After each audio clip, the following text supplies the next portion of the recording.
الحمد لله رب العالمين والصلاة والسلام على أشرف الأنبياء والمرسلين نبينا محمد وعلى آله وأصحابه أجمعين وعلى كل من تبعهم بإحسان إلى يوم الدين.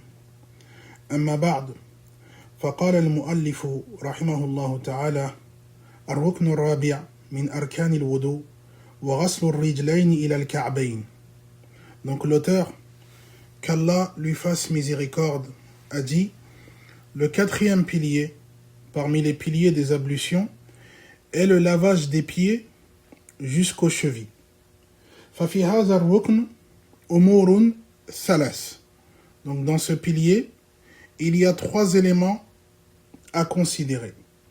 الأمر الأول ما فرض القدمين.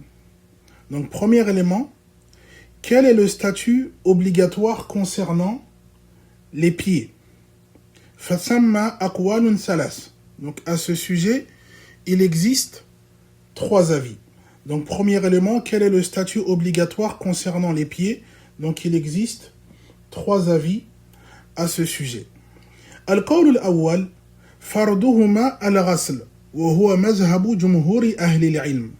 Donc le premier avis est qu'il est obligatoire de les laver. Donc c'est l'opinion de la majorité des savants. القول الثاني فرضهما المسح. Donc deuxième avis, l'obligation est de les essuyer. والقول الثالث طهارتهما التخيير بين الغسل والمسح. Donc le troisième avis, leur purification laisse le choix entre le lavage et l'essuyage. وينبه بأمرين قبل ذكر القول الراجح. Donc j'attire votre attention sur deux choses avant de mentionner l'avis prépondérant incha'Allah ta'ala. الأمر الأول الخلاف على الرجل المكشوفة.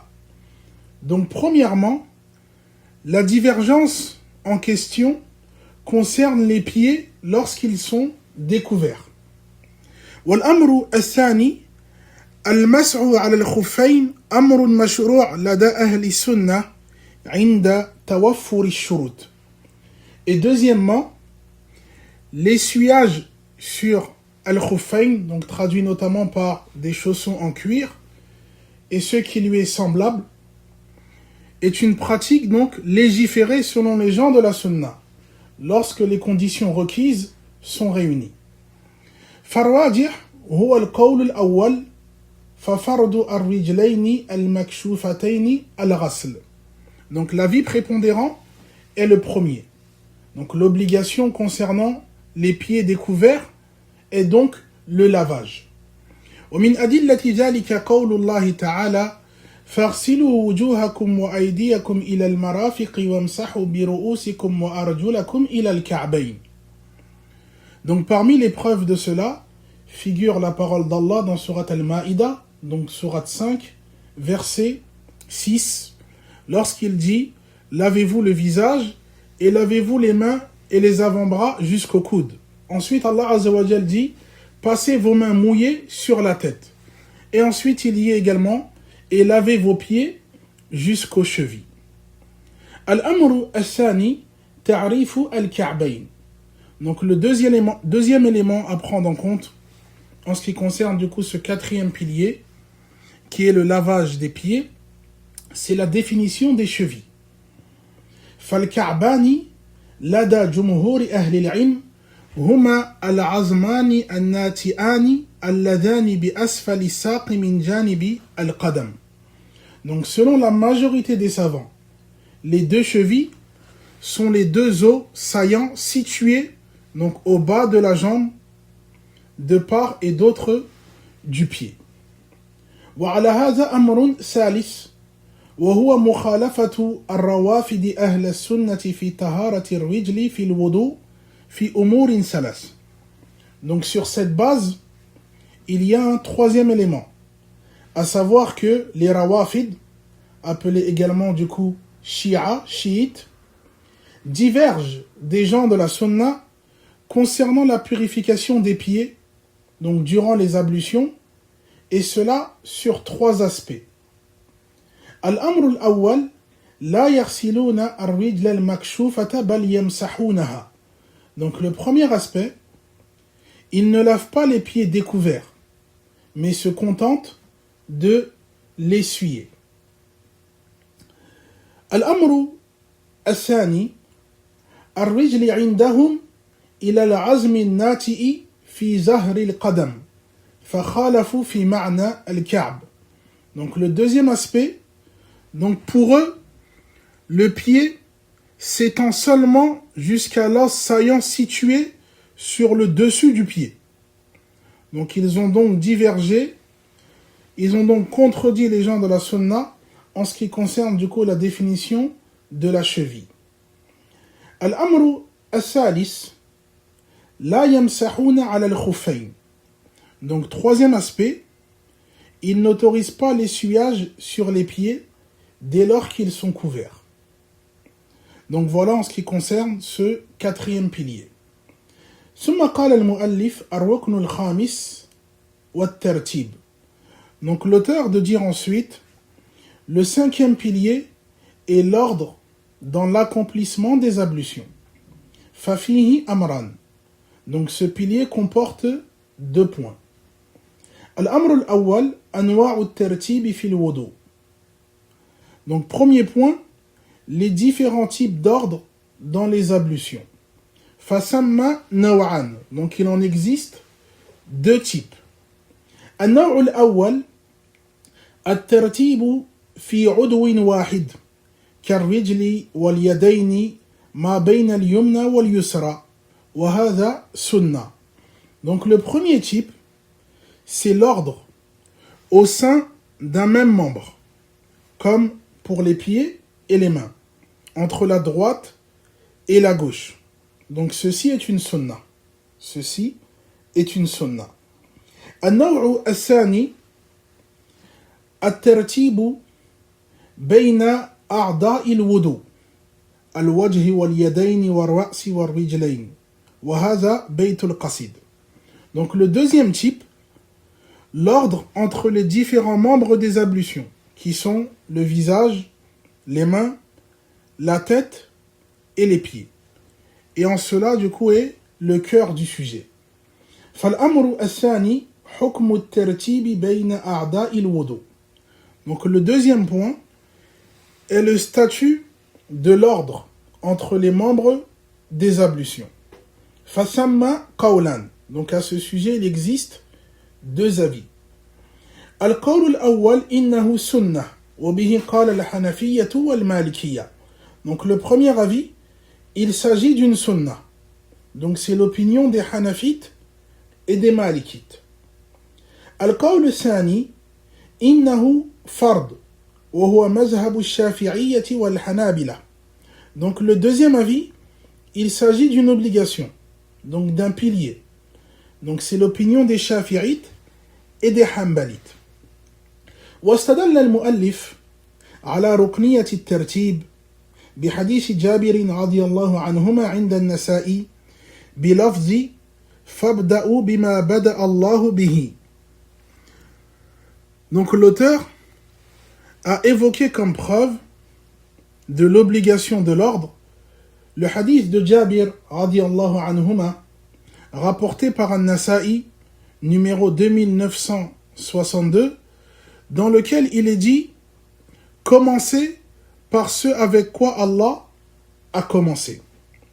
وجه الاستدلال أن النبي صلى الله عليه وسلم أمرنا أن نبدأ بما بدأ الله به والأصل في الأمر الوجوب وقد بدأ الله بذكر الوجه فاليدين فالرأس فالرجلين فيكون الترتيب امتثالا للأمر النبوي بتقديم ما قدمه الله وتأخير ما أخره الله.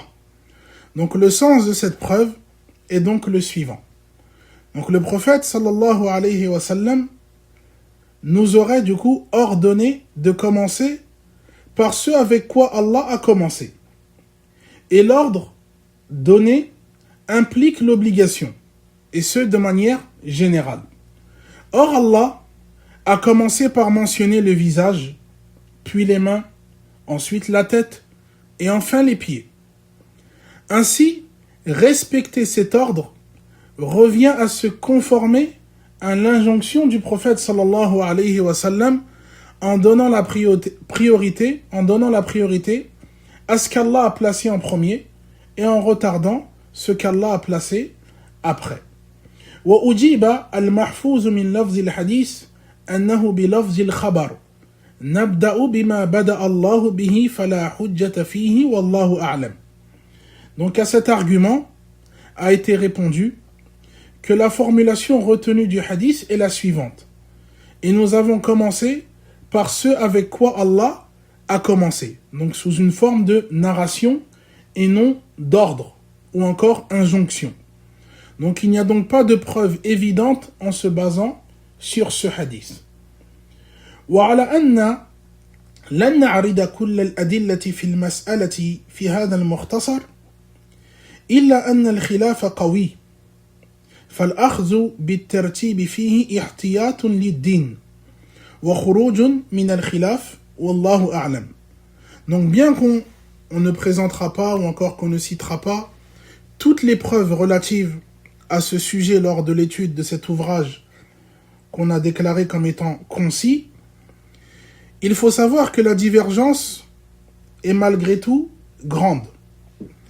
Mais adopter l'ordre prescrit constitue alors une précaution du coup religieuse et permet de s'extraire de la divergence et Allah est plus savant. ثم قال المؤلف الركن السادس والموالاة.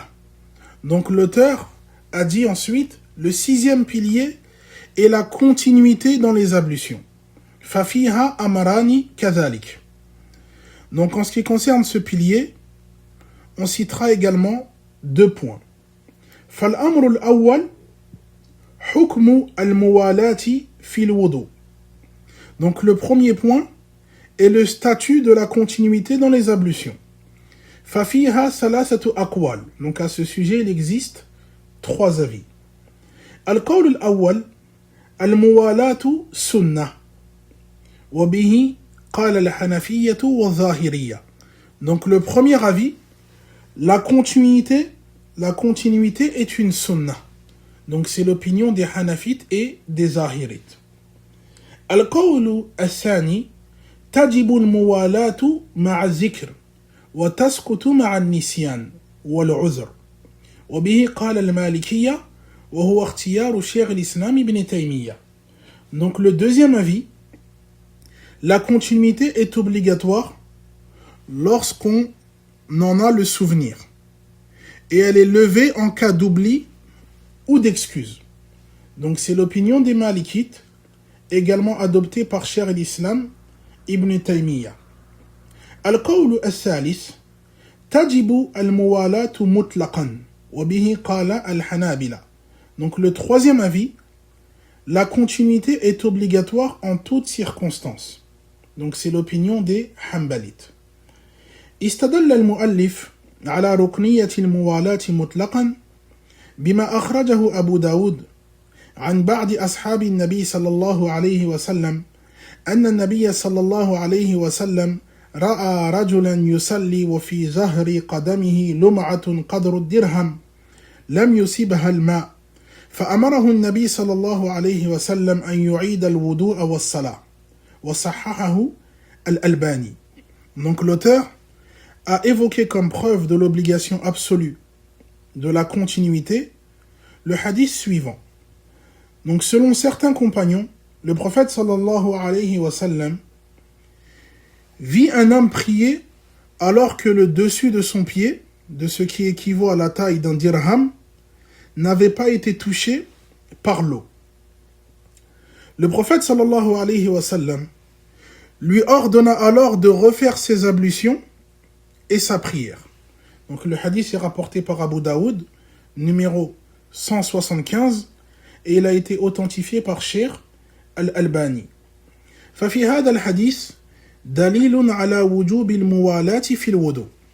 Donc ainsi, ce hadith constitue une preuve de l'obligation de la continuité dans les ablutions. لكن شرعنا يفرق في جميع الموارد بين القادر والعاجز ومن ليس كذلك فعلى هذا القول الراجح هو القول الثاني في المسألة والله أعلم. Donc cependant, notre législation distingue dans tout sujet d'entre celui qui est capable donc d'accomplir une chose et celui qui ne l'est pas. De ce fait, l'avis prépondérant dans ce sujet est le deuxième et Allah est plus savant. Donc on avait dit deuxième avis, c'est la continuité est obligatoire donc lorsque on s'en souvient. Et elle est levée en cas d'oubli ou d'excuse. Et on a dit que c'était l'avis des Malikites et c'est également l'avis qu'a choisi Cheikh al-Islam Ibn Taymiyyah. Al-Amru al-Thani fil muwala dabituha. Donc deuxième point concernant la continuité, donc sa forme, ou pardon, sa norme, ou encore sa limite, ou on pourrait dire encore sa mesure, ou encore son temps. Faqad zukira fi dhalika aqwal. Donc à ce sujet, plusieurs avis ont été rapportés. Ar-rajih fi hadha an al-marji'a huwa 'urfu an-nas. Donc l'avis prépondérant est qu'on se réfère donc à ce sujet à ce que les gens du commun considèrent comme étant continuité. لأن القاعدة هي كل ما ورد به الشرع مطلقا ولا ضابط له فيه ولا في اللغة يرجع فيه إلى العرف. Donc, il y a une règle générale qui veut que tout ce qui est mentionné par la législation de manière absolue, donc sans précision, doit se référer du coup aux coutumes. فَأَرْكَانُ الْوُضُوء سِتَّةٌ. Donc ainsi, les piliers des ablutions sont au nombre de 6. غَسْلُ الْوَجْهِ. Donc premier pilier, le lavage du visage. وَالْيَدَيْنِ. Deuxième pilier, le lavage des mains. وَمَسْحُ الرَّأْسِ. Troisième pilier, l'essuyage de la tête. وَغَسْلُ الرِّجْلَيْنِ. Quatrième pilier, le lavage des pieds. وَالتَّرْتِيبُ إِحْتِيَاطًا. Donc cinquième pilier, donc l'ordre dans l'exécution des ablutions, et ce on a dit par précaution. Il s'agit du coup d'un pilier, et ce par précaution. وَالْمُوَالَاتُ عِنْدَ ذِكْرٍ. Et sixième et dernier pilier, la continuité, si ce n'est en cas d'oubli ou d'excuse valable. ثم قال المؤلف وواجبه أي واجب الوضوء التسمية مع الذكر. Puis l'auteur de dire, et ce qui est obligatoire dans les ablutions, c'est le fait de dire Bismillah en son début, sauf en cas d'oubli. فما حكم التسمية في الوضوء. Donc quel est le statut de la tasmiya, donc le fait de dire Bismillah lors des ablutions. فَسَمَّ أَقْوَالٌ ثَلَاثَةٌ فِي الْجُمْلَةِ. Donc il existe 3 avis de manière générale. القول الأول سنة وبه قال الحنفية والشافعية والمالكية. Donc le premier avis, c'est une sunna de dire Bismillah au début des ablutions. Donc là est l'avis des Hanafites, des Shafi'ites, ainsi que des Malikites. القول الثاني واجبة وتسكت مع النسيان وبه قال الحنابلة. Donc le deuxième avis, c'est obligatoire. Mais cette obligation est levée en cas d'oubli. Donc là est l'opinion des Hanbalites. القول الثالث شرط لصحة الوضوء وبه قال الظاهرية. Donc on a un troisième avis qui dit que c'est une condition pour la validité des ablutions. Donc c'est l'opinion des Zahirites. وفي هذه المسألة يقال على المرء أن يحتاط كذلك فيسمي عند ذكر ذلك أول الوضوء خروجا من الخلاف. Donc en ce qui concerne ce sujet également, il est recommandé de prendre ses précautions et de prononcer la tasmiya au début des ablutions afin de se soustraire également de cette divergence. فبهذا القدر نكتفي ونتزجى فهذا والله أعلم وصلى الله على نبينا محمد وعلى آله وأصحابه أجمعين.